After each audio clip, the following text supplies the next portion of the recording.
안녕하세요, 정쌤. 준쌤입니다. 준쌤, 준맘 스트레스 들어보신 적 있으신가요?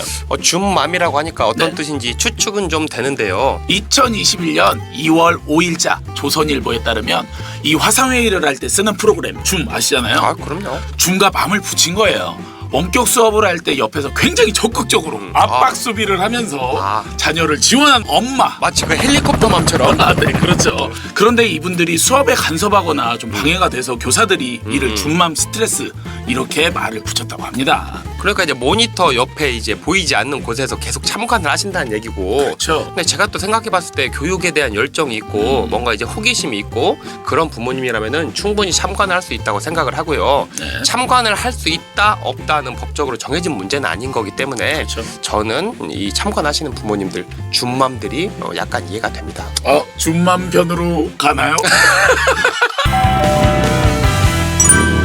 하지만 옆에서 부모님들이 아이 이름을 부르면서 막 혼내거나 특정 아이만 발표를 많이 시킨다는 등의 민원을 학교로 넣는 분들이 계신다고 합니다.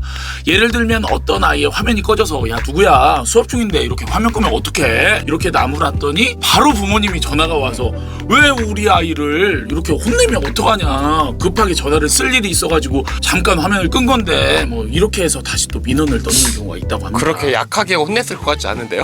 이 자식! 화면에 이 자식이! 너 왜 화면 껐어? 선생님이 화면 끄지 말라고 했잖아! 안 돼. 요 정도는 하지 않을까요? 이런 경우라면 민원을 받아도 별 할 얘기가 없을 것 같아요. 그러니까 어쨌든 화면 꺼졌다. 네. 왜 끄냐 화면을 이렇게 말하니까 바로 부모님께 전화가 와서 그렇죠. 왜 혼내냐 이런 네. 상황이었다는 얘기죠. 그렇죠. 또 기사를 보면 영어 수업 중에 선생님이 How are you? 라고 물으면 옆에서 부모님이 I'm fine! 이렇게 옆에서 속삭이는 소리가 네. I'm fine 다음에 and you 해야지. and you. 이외에도 마이크를 통해서 가족들의 일상 대화 그리고 막 동생들을 혼내는 소리 그리고 간식 갖다 주는 소리 이런 게 다 들리고 오픈이 되다 보니까 수업 통제가 쉽지 않다고 합니다. 이런 데서 스트레스를 받는 게 이제 준맘 스트레스라고 하는 거군요. 그렇죠. 정쌤이 만약에 네. 원격 수업을 하다가 이 컴퓨터 음성을 통해서 부모님이 그 학생이나 그 학생의 동생을 심하게 뭐 나무라는 소리를 들었어요. 오, 쉬는 네. 시간이 될 수도 있겠죠. 네. 심지어는 뭐 비속어를 쓰거나 욕설을 하는 걸 들었어요. 그렇다면 어떻게 하시겠습니까?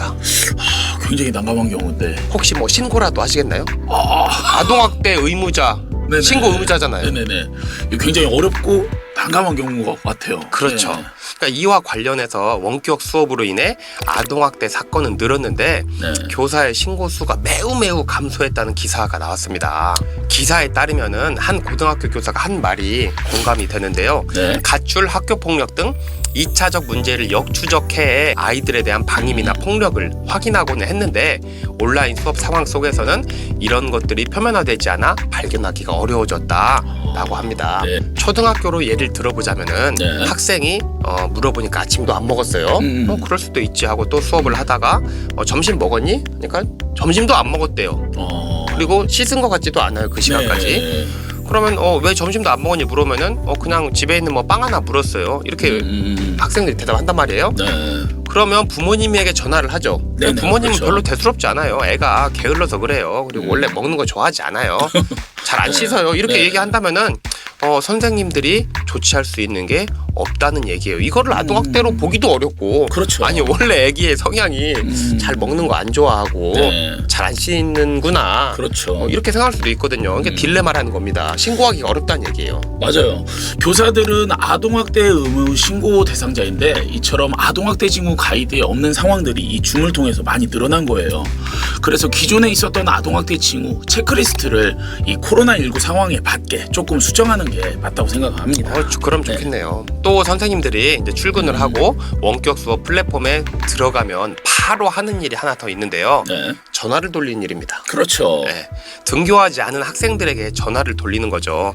저는 이 점에서 이제 한 가지 문제를 지적하고 싶은데 원래 학생들을 등교시킬 의무 누구에게 있습니까? 학부모죠. 그렇죠. 저도 이제 정쌤도 이제 부모님의 네. 역할도 같이 병행하기 때문에 그렇죠. 당연히 학부모가 학생들을 등교를 시켜야 돼요. 그런데 그 역할과 의무가 이제 교사에게 넘어왔다는 거예요. 그렇죠. 왜냐하면 학생들이 온라인 수업을 하다 보니까 이미 부모님들은 좀 고학년이나 중고등학교 학생들 같은 경우는 부모님들이 이미 출근을 하셨어요. 근데 그 학생이 안 와요.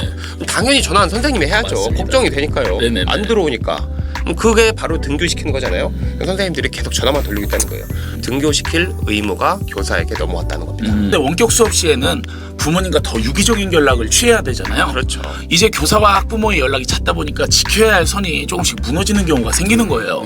학부형이 학생과 관련되지 않은 사적으로 연락을 하는 경우에는 교사가 연락을 받기 전까지는 의도를 알 수 없잖아요. 그렇죠. 일단 그러니까- 받아야죠. 그렇죠. 일단은 받아야 되는 거예요. 한국교육개발원에서 2018년까지의 조사 결과를 보시면은 학부모 등에 의한 교권 침해 비율이 높아지는 것을 볼 수 있습니다.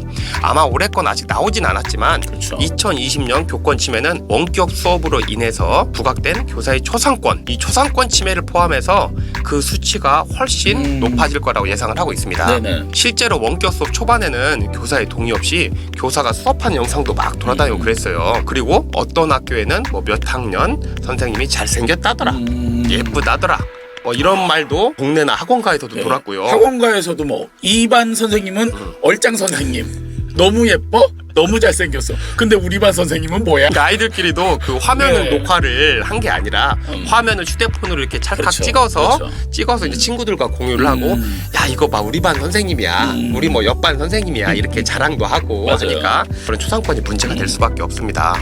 그렇죠. 아무리 사이버 폭력 그리고 저작권 교육을 하더라도 학생들이 그냥 휴대폰으로 찰칵하고 찍어버리면 그거는 그냥 유포시킬 수 있는 거잖아요. 그렇죠.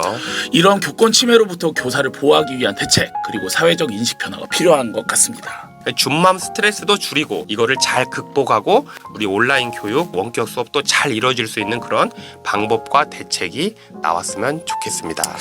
2021년도에는 좀 더 희망적인 그런 방향으로 나아갔으면 좋겠네요. 네. 영상 보시고 할 말이 있으신 분들은 댓글을 달아주세요. 댓글을 환영합니다. 정쌤, 준쌤의 교육 이슈, 할 말 이슈, 좋아요, 구독, 알림 설정하 슈!